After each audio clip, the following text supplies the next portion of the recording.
কোনো নাম জানেন?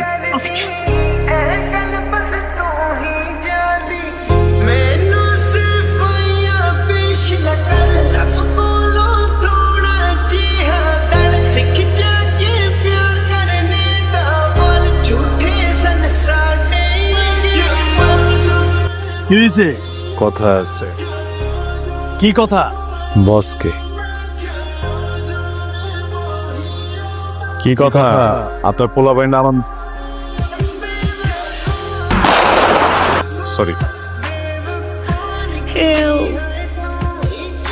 আরে মামু তুমি চলো তো মামু। আরে খাও এক মিনিট। না মামু।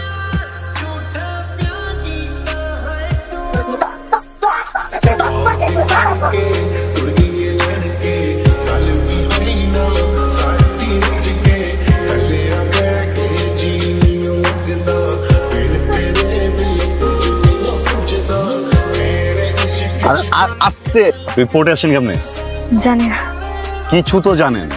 আমি ক্লিনিকে গিয়েছিলাম, ওইখানে আমাকে ইঞ্জেকশন দেওয়ার পর আমার কিছু মনে নাই। এখানে কেন আনছে? হ্যাঁ, কারা আনছে? আচ্ছা, কোন নাম?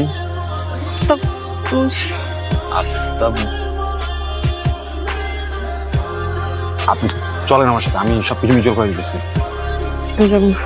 আরে বাপ, আমার বাপের কসম, আমার জীবন ঝামেলার ভিতরে আছে। আমার সাথে আমি বলতেছি না ভাই, কসম আমি ইচ্ছা করি না। গুলি করেন না ভাই, অনেক বড় বিপদে পড়ে যাবো ভাই। এইখান থেকে নড়িস। বস, মাইটাকে তো পাওয়া গেছে। ওই যে পোলাটা ছিল, ওই পোলাটাই নিয়ে আসছে। এখন পোলাটারে কি করবো? ছেড়ে দেই। অনেক কান্নাকাটি করতেছে। তো আমাকে সবকিছু ফাঁস হয়ে যাইব। পরে আগে গুলি কর।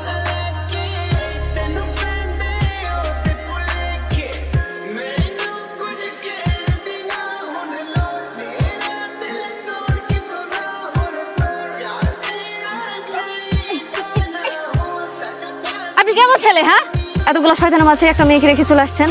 আপনার বাসায় কি মা বোন নাই? আপনি একটা শয়তান। আমি খুবই সরি, আমি না এই জায়গার স্থানীয় ছেলে, বুঝছেন? এই জায়গায় জন্মাইছি, এই জায়গায় বড় হয়েছি, এই জায়গায় আমার মরতে হবে। আপনি তো চাইলে যেখানে ইচ্ছা সেখানে চলে যেতে পারেন। আমার মনে হয়েছে আমার নিজের বাঁচাইতে, লাইফ রিস্ক থেকে বাইর করতে এটা করতে হবে, এই জন্য করছি। ভুল হয়ে গেছে, সরি। আর কোনোদিনই ভুল হবে না। আপনি চলেন আমার সাথে থানায়, মামলা করবো ওটার নামে। পেশেন্টের রিলেটিভ কে আছেন? কি কোন আপনি পেশেন্টের হাজবেন্ড? কিছুই না, ওই রাস্তার ভিতরে ঝামেলা করছিল, ভাবলাম যে সাহায্য করি। আচ্ছা,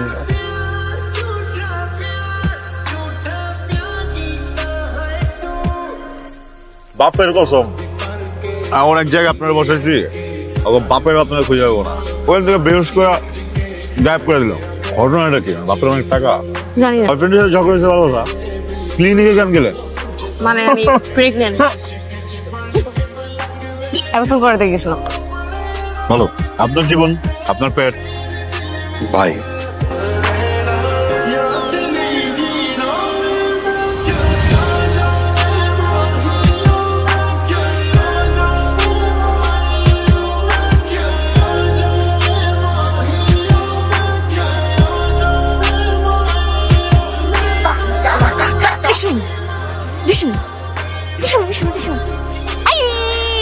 এই ডিসুম, ওঠেন। আমু চল, আর এই জায়গায় একটা সেকেন্ড সময় নষ্ট করা যাবে না, তাহলে আফতাব মনির পোলা বানায় পড়বো। আচ্ছা ঠিক আছে, আমি বাড়ি গেছি আর তুমি বাইকটা থেকে গেছো না? ঠিক আছে মামু। এই মামু, যেতে পারবো না। কেন? বাপের কসম, আমি তোমার বাপরে আনতে ভুলে গেছি। বাপরে আনতে ভুলে গেছেন মানে? আরে বাপরে বাসায় রেখে আসছি না, এখন ওরা যদি খুঁজতে আসে জায়গা, তাহলে তো আমার বাপরে খুঁজে পাবো। তাহলে তো মামু ঝামেলা হয়ে যাবো। চেনে নাকি বাসা? আরে আমি এই জায়গার লোকাল না, আমার অনেকেই চেনে। আচ্ছা শোনেন, ভাই যাওয়ার দরকার নেই, আমি বুঝাই দিয়ে যাই। মদিনা মার্কেটে নামাই দিবেন। যাই, ঠিক আছে, দেখো, আল্লাহ হাফেজ। আমি যাবো না, যাবো না, আপনার সাথে যাবো। আপনার বাপের কষ্ট। আঙ্কেল কোথায়? তাড়াতাড়ি আঙ্কেল কি হয়েছে বলে। চলুন। আঙ্কেল এই যে এটা তো ছবি। এটাই আমার আব্বা, আমার বাপের কসম, কি হ্যান্ডসাম। হ্যাঁ, আসলে আমার বাপ আমার আসলে বাপ না, আমার আম্মা এই অঞ্চলের মিছে কখনো কারিগরি শুনতেছ কিছু জ্বালা দেওয়া আমার বাপের কসম। এমন সময় টেকা যেন হিরোর মতো আমার বাপ আছে, সবাই সরে আইসা আমার আম্মার হাতটা ধরছে, ধরে কইছে এই মেয়ে তোমার বাচ্চার দায়িত্ব আমি, তোমার দায়িত্ব আমি নেব। সৃষ্টিকর্তা দেয় উপহার, মাইরেন না। আমি এই সন্তানের দায়িত্ব নিতে চাই, আপনার দায়িত্ব নিতে চাই। বিয়ে বলো ভাই, মন থেকে বলি নাই, এর কসম মাথা মোটা সব নষ্ট হয়ে গেছে। আমি যে দূরে মামু চলো, এই জায়গার একটা সেকেন্ড সময় নষ্ট করে লাভ নাই। আমরা স্পিড বোর্ডে উঠা সোজা একটা নই পার। চলো। বাপের কসম, বললেন না বাথরুমে যাবেন। আমি একটা জিনিস বুঝি না, পৃথিবীর সবগুলা মেয়ে এত সুন্দর করে সাইজা, এত সময় নিয়ে সাইজা, বের হওয়ার আগে একবার হইলেও বাথরুমে যায়। আপনি না বলছিলেন বাচ্চার দায়িত্ব নেবেন, বাচ্চার মার খেয়াল রাখবেন, কখনো হাত ছাড়বেন না। কই, হাত তো ছেড়ে দিলেন। পুরুষ মানুষ। আপনার নামটা জানা হয় নাই? তানহা। রাফসান। বোটের রাস্তায় অনেক ঠান্ডা, বাচ্চার বাবা অনেক কষ্ট পাবে। বাপের কষ্ট।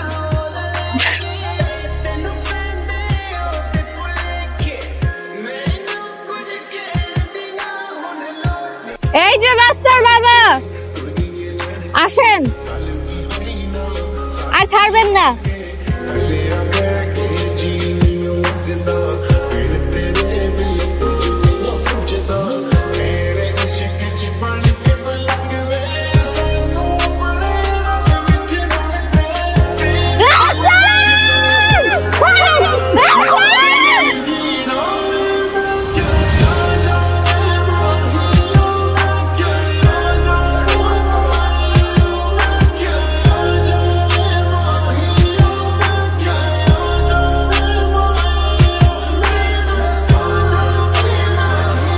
আমি কি মরে যাবো?